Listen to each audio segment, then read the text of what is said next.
Breaking News, Sidik Kasus. Sampit, Kalimantan Tengah, 27 Maret 2026, konflik lahan kelapa sawit seluas kurang lebih 1.800 hektar di Desa Bagendang Tengah, Kecamatan Mentaya Hilir Utara, Kabupaten Kota Waringin Timur, kembali mengalami eskalasi. Ratusan anggota kelompok tani Bagendang Raya mempertanyakan dugaan pelanggaran terhadap kesepakatan status quo, menyusul informasi bahwa aktivitas panen masih berlangsung di kawasan yang tengah disengketakan. Kesepakatan status quo tersebut sebelumnya disepakati dalam rapat mediasi pada 25 Februari 2026 yang melibatkan unsur pemerintah daerah, kepolisian, serta para pihak terkait. Dalam kesepakatan itu ditegaskan bahwa seluruh aktivitas di lokasi sengketa harus dihentikan hingga proses penyelesaian dilakukan secara terbuka dan sesuai aturan hukum yang berlaku.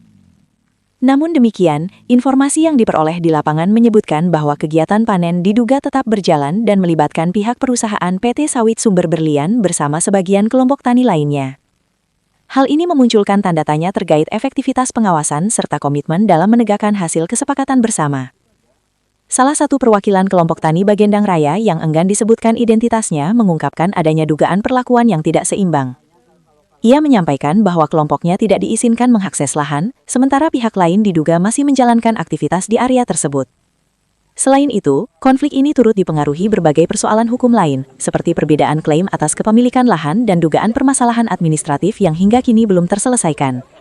Sejumlah kalangan menilai kondisi ini merupakan dampak dari belum tuntasnya penanganan sengketa yang melibatkan banyak kepentingan.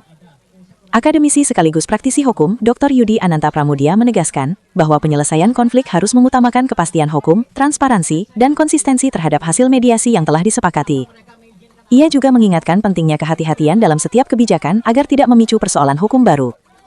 Sampai dengan berita ini diterbitkan, belum ada pernyataan resmi dari pihak perusahaan maupun instansi terkait mengenai dugaan pelanggaran terhadap kesepakatan tersebut. Situasi ini terus menjadi perhatian karena dinilai berpotensi menimbulkan konflik berkepanjangan jika tidak segera diselesaikan secara adil, terbuka, dan berlandaskan prinsip penegakan hukum. Demikian Breaking News Sidik Kasus edisi kali ini. Ikuti terus perkembangan informasi terkini, akurat dan terpercaya hanya di Sidik Kasus. Jangan lupa like, komentar, dan subscribe. Tim media Sidik Kasus melaporkan dari Sampit, Kalimantan Tengah.